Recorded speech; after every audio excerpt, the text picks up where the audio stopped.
Salam gençler, her vaxtınız xeyir olsun. Bugünkü videomuzda monolit bir layihə deploy edirik. Frontend və backendi bir yerdədir.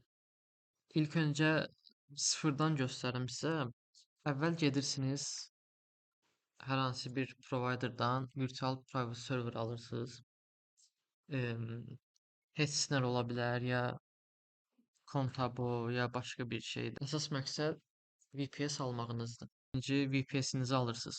Fərq eləmir hardan alırsınız. Burada əsas sizə lazım olacaq şey IP adresidir. Bir də serverinizin şifrəsidir.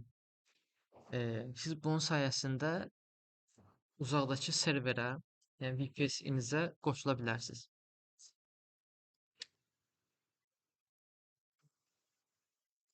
İlk öncə mən izah eləyim necə işləyəcək.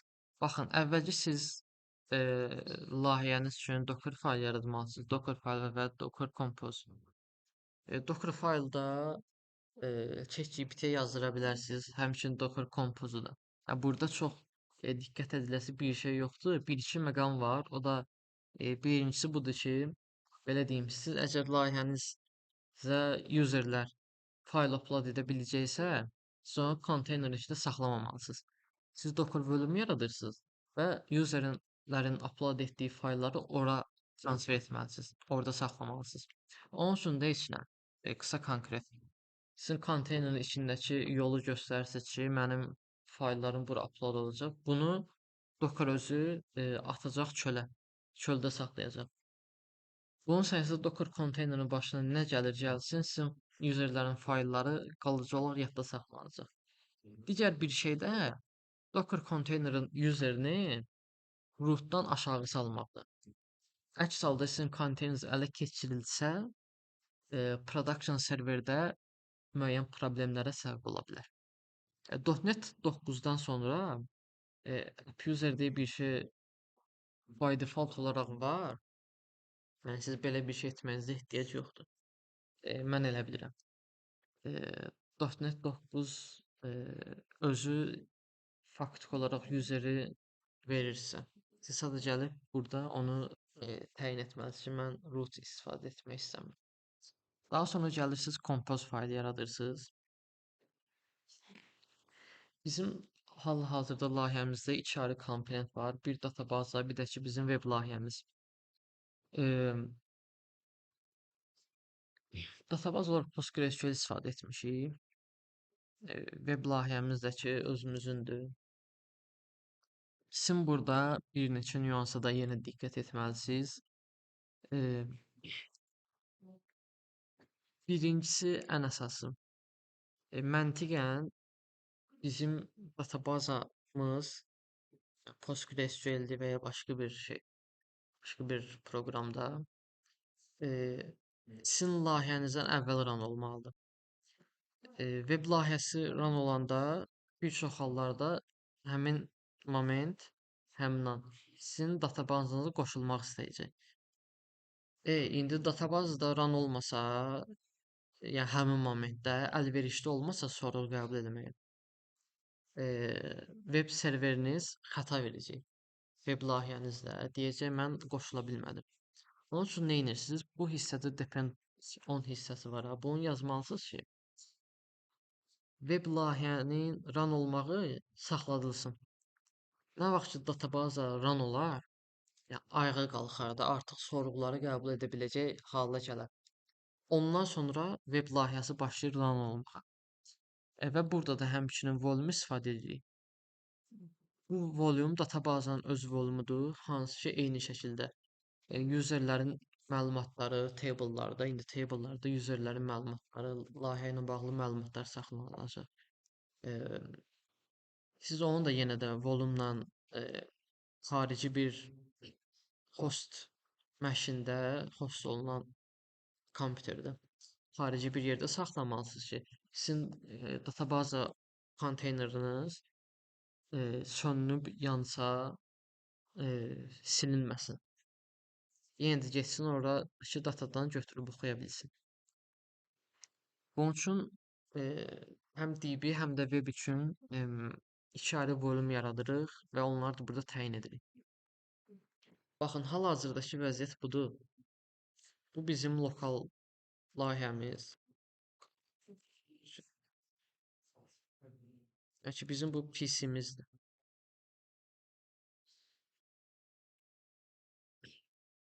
Bizim layihəmiz hal-hazırda burada yerləşir. Bir dənə də aparat var, maşın, kompüter. O da bizim VPS-imizdir. Uzaqdadır da. Em, Yəni ki, bu bizim serverimizdir. Biz nə etməliyik hal-hazırda? Bizim yəni məqsədimiz nədir? Lokal proyektimizi VPS-ə göndərmək və orada ayağa qaldırmaqdır. Biz bunun üçün hal-hazırda bunu birbaşa edə bilmirik. Birbaşa edə bilmirik deyəndə edərik. Biz bunu öz lokal layihəmizi zip faylına çevirib SSH-la atarıq uzaq serverə, orada unzip edib run eləyərik. Sadəcə bu professional deyil. Docker Hub kimi registrdən istifadə edəcəyik. Bizim əvvəl layihəni ora push edirik, image'imizi də. Daha sonra VPS-ə keçəcəyik və VPS-də onu biz pull edəcəyik və daha sonra da orada qaldıracağıq. Buna əlavətən nə edəcəyik? Biz web serveri yükləyəcəyik. Nginx-dən istifadə edəcəyik. Biz ana backend layihəmizi həmin Nginx web serverinin arxasına qoyacağıq. Reverse proxy məntiqi ilə istifadə edəcəyik. Bizim gələn sorğuları Nginx qarşılayıb yönləndirəcək bizim .NET backendimizə. Əlavə olaraq biz trafiki HTTPS üstündən alacağıq, şifrələnsin deyə və biz buradan domen də layihəmizə əlavə edəcəyik. İndi biz başlayaq. Bu ildını alaq görək. Bu uzağa getsin.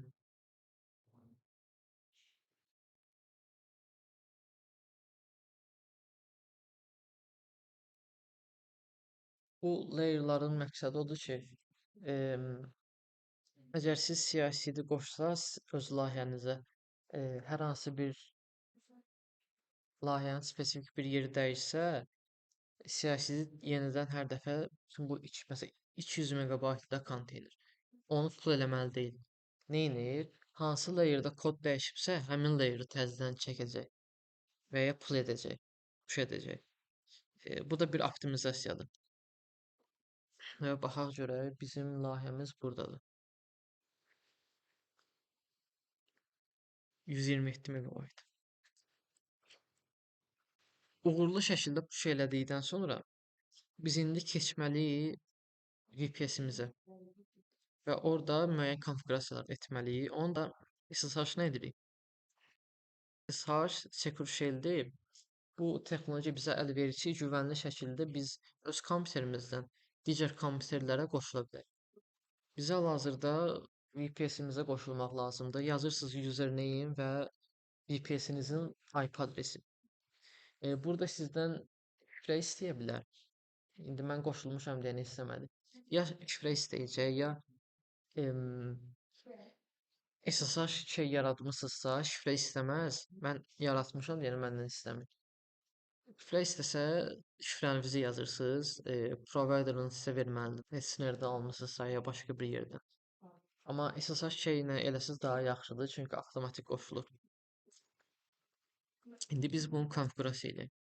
Əvvəl nə etməliyik? Bir paketləri update eləsin Linux öz daxilində.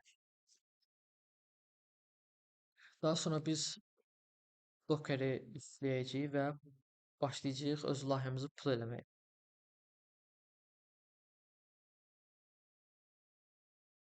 Hal-hazırda Docker yüklənir. Bir də vurğulamaq istəyirəm ki, bu uzaq kompüterdir. Bu sizin kompüteriniz deyil. Hal-hazırda biz Almaniyadakı bir dənə serverə qoşulmuşuq. Biz Docker-i başladıq sistemdə. Bunu da elə bilin task managerə girib işləyən prosesləri görə bilirsiniz. Bu da onun Linux versiyasıdır. İndi biz proyektimizi pull eləyək. Deməli, hal-hazırda bizim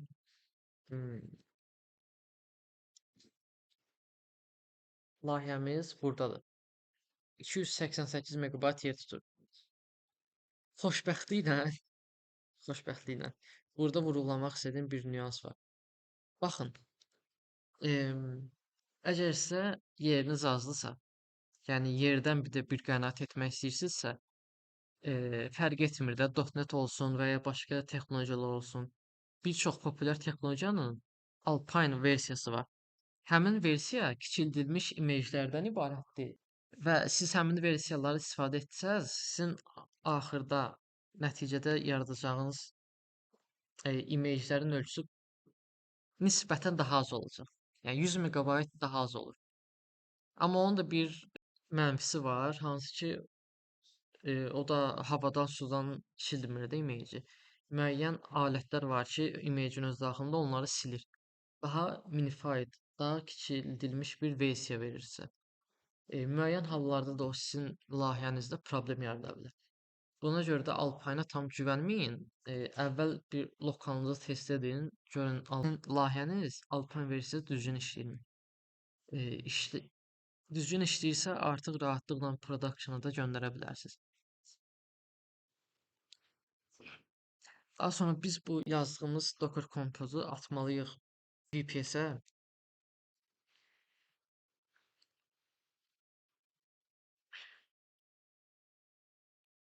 Mən proyektləri varın içində www-da qaldırıram. Daha doğrusu vara girirəm. Burada qovluq yaradıram. Burada qaldırıram.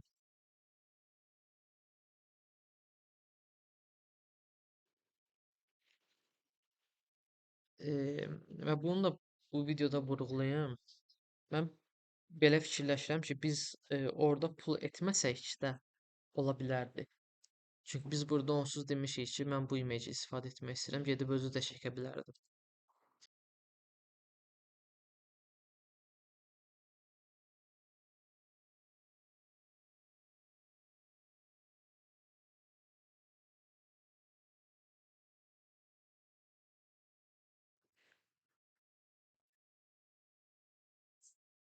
Biz webi çəkmişdik, bu gedib indi dibini çəkir. Biz bayaq çəkməsək də olardı. Amma yenə də eyni prosesdir də. Bu hal-hazırda gedir PostgreSQL-in imagini çəkir. E, Alpine versiyası PostgreSQL-in özü üçün də var. İndi proyekti ayağa qaldıraq. Yallah. Bu bizim hal-hazırda compose faylına baxır və compose faylında olan imajları ayağa qaldırır. Aha. Gördüyünüz kimi iki dənəsi qalxıb. Biri bizim öz backendimiz, biri də databaza. İndi Nginx-i quraşdıraq. Nginx və bir neçə bot ki, bizim SSL-imiz avtomatik yenilənsin. Burada verilən SSL 3 aylıq verilir, 90 günlük. Özü deprecate olunub yenilənsin deyənə bot da qoşuruq ki, avtomatik yenilənsin.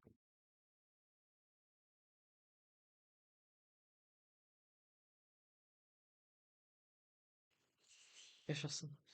İşləyir. Hal-hazırda gördüyünüz kimi bizim Nginx-imiz düzgün şəkildə quruldu və run olur. Hal-hazırda biz sorğu atsaq ora, Nginx bizə cavab verməlidir. Welcome to Nginx. İndi biz Nginx-in deməliyik ki, bax ay Nginx, bizim layihə burada run olur. Sən gələn sorğuları bura yönləndir. Onu da biz burada Nginx-in konfigurasiyasına əlavə edirik. Öz konfigurasiyamızı. Bunu yazmadan əvvəl sizin əlinizdə bir domen olmalıdır da. Ya hər hansı bir providerdan alın, ya Pulse olsun. Biz indi Pulse istifadə edirik.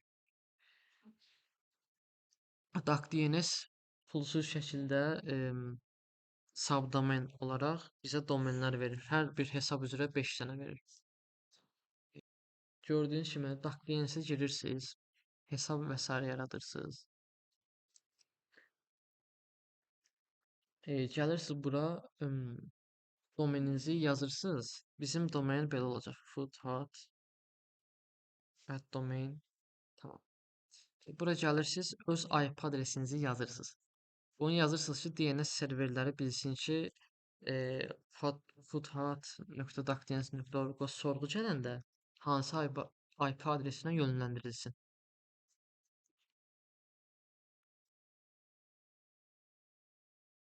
Hı -hı. Artıq biz bura sorğu atanda bizi Nginx-ə yönləndirməlidir. Düzdür, bu DNS-ə registrasiya uzun çəkə bilir. Baxın, momentində elədi. 24 saata qədər vaxtı var da, yəni o domenlə IP adresini tutuşdurmağa. İndi bizim bəxtimizdən momentində oldu. Ola bilər ki, biraz uzun çəksin, narahat olmayın. Gördüyünüz kimi sırası nədir? Not checker. İndi bu kimi şeyləri biz burada həll edəcəyik. Təzədən qayıdırıq bizim Nginx konfigurasiyamıza. Burada da yəni hal-hazırda özünüz üçün bir şey deploy edirsinizsə, xüsusi bir konfigurasiyaya ehtiyac yoxdur. Biz deyirik ki, 80 portunu qulaq as, hansı ki o port HTTP sorğularını almaq üçündür. Yazırıq ki, bizim domenimiz budur. Bunun nə kimi müsbət tərəfi var? Bir neçə saytı, birdən çox saytı bir serverdə host etməyin qapısını açır. Mən indi başqa saytlar da deploy etmək istəyirəm. Burada yeni yerdə yazıram server və artıq bunun içində server name yazıram, öz domenim. Şu. Onu da yönləndirirəm ki, bu portda işləyir. Gül kimi. Yəni bir server alırsınız, həmin serverdə birdən çox sayt deploy edə bilirsiniz, ayrı-ayrı domen adında. Bir də bizim hal-hazırdakı layihəmizdə frontend və backend bir yerdədir deyənə, yəni MVC layihədir deyənə, biz bir direktory üstündən sorğuları qəbul edə bilirik. Amma tutalım. Əgər siz backend ayrı, frontend ayrı bir layihə yazsaz, yəni backend API, frontend React və ya başqa texnologiya olsa, onda necə edə bilərsiniz? Onu da qısaca göstərim sizə. Bunun özü də iki yerə ayrılır. Ya siz frontendi server kimi ayağa qaldırıb elə userlərə sunursunuz da saytınızı. Bu da o demək ki, yəni Next.js-dən istifadə edirsiniz. O halda necə edərsiniz? Gəlirsiniz, yazırsınız bura.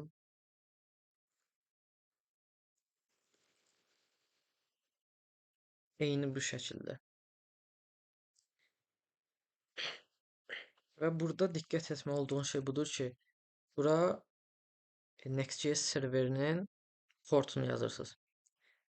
Default olaraq səhv etmirəmsə 3000 portunda işləyir. Siz dəyişsəz onu yazmalısınız.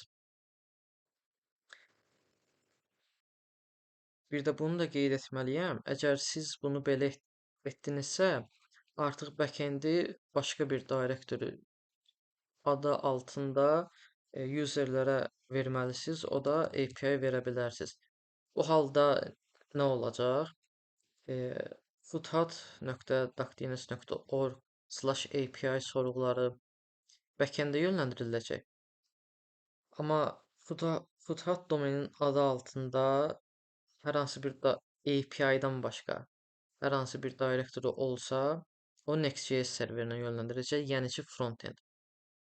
Yox, əgər siz Next.js istifadə etmirsiniz, frontend fayllarınız statik fayllarsa, yəni ki, React-dır, Angular-dır, server-side rendering etmirsinizsə, o halda belə edə bilərsiniz.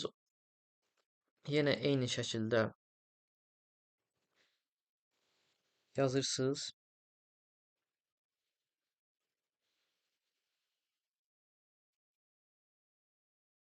Bura yazırsınız root və frontend fayllarının yerləşdiyi qovluq. Misal üçün, bayaq göstərdiyim www altında frontend qovluğu yaradarsınız və onun içinə React-dan və ya başqa bir frontend texnologiyası olsun, fərq etmir. holdini alandan sonra sizə statik fayllar verir. Həmin faylları bura yerləşdirsəz, Nginx adi halda gələn sorğunu yönləndirəcək sizin statik fayllarınıza, API-yə gələn sorğunu yönləndirəcək backend-ə. Eyni şəkildə index HTML. Onu da yazırsınız ki, routing işini məsəl üçün /admin/dashboard olsun. Bu SPL, yəni single page application'larda React router'ın özü edir. O işi serverin üstündən alıb da frontend özü handle eləsin deyənə bunu da qeyd edirsiniz ki, əgər tapılmasa, yəni /dashboard faylı olmasa serverdə, Nginx sorğunu yönləndirsin index.html-ə. Hansı ki, React və ya digər texnologiyalar olsun, həmin layihələrdə build alanda sizə faktiki bir dənə HTML verir. Siz bütün sorğuları gələn ora yönləndirirsiniz və ana yönləndirilmələr dediyim kimi sizin işlətdiyiniz texnologiyanın öz routing sistemində baş verir. Bir də səhv etmirəmsə biz burdan bir neçə hissəni artıq götürməliyik. Əgər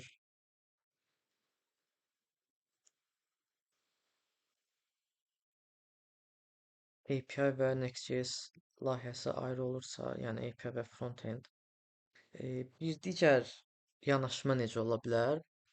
Ola bilər ki, siz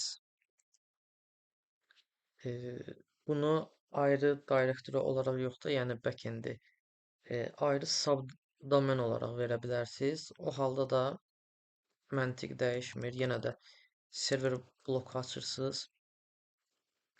Daha sonra listen 80 portu server name məsəl üçün API doc.dns daha doğrusu API footpath.docdns.org. Daha sonra da gəlirsiniz eyni şəkildə bunu vurursunuz bura. Və bunu da silsəniz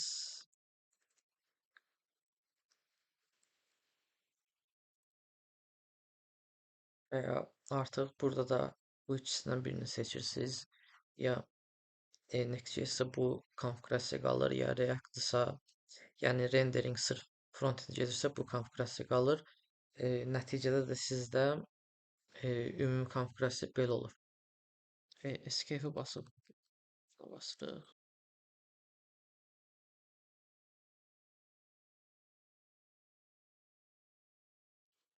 Bu tanıdırdı.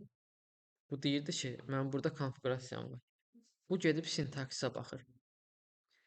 Hər şey okey olandan sonra siz bunu yazırsınız ki, Nginx təzədən başlasın. Biz də baxırıq ki, status.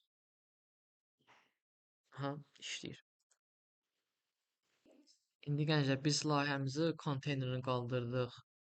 Nginx-i quraşdırdıq. Baxaq görək bizim deployumuz necə işləyir. Belə baxanda mükəmməl işləyir, amma burada bir problem var, o da ki, not secure. İndi biz bunu SSL sertifikatı da əlavə edirik, etməliyik daha doğrusu. Bayaq yüklədiyimiz alətlər içində certbot da var idi. Bu hansı ki, əlverici siz SSL sertifikatı qoşa biləsiniz. Bura mail adresinizi yazırsınız. Bu sadəcə hər hansı bir security ilə bağlı bir problem olsa sizə mesaj göndərilsin. Bunun hamısını yes eləyin. Bu daha sonraki kommentin məqsədi odur ki, bu deməli SSL sertifikatı 3 aydan bir deprecate olur. Artıq bu avtomatik şəkildə özünü yeniləyəcək. Gənclər, budur, bizim saytımız artıq tam şəkildə deploy oldu. Hər hansı bir mövzu üzrə sizə maraqlı gələn bir şey varsa rəylərə yaza bilərsiniz. İstək təklif kimi. Həmin mövzuda üzrə də videolar çəkə bilərəm.